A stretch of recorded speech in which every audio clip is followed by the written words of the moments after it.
Okay, we're gonna be talking about hot guys. Number 1, do we all agree? Now horn. Yep. 2, I would say hairstyles. Yep. 3, Zayn Malik. Typically. And 4 and 5, Liam Payne And Tom Cruise. Louis Tomlinson. Tom Cruise is in his 50s. Tom Cruise is sad.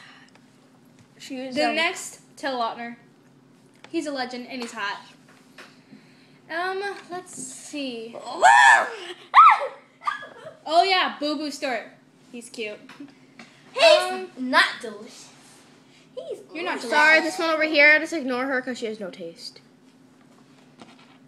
Ding dong. Oh, what happened? And other ones, Zac Efron. Oh. He's such a Yes!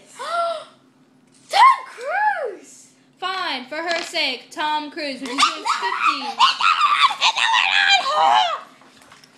Number 100, Tom Cruise. No.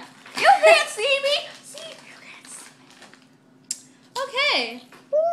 Well, pretty much what's going on. We're just going to be talking about guys that are hot. And if you guys want to see more of this, just comment below, subscribe, like us, and we'll get back to your questions. And we love you. Bye.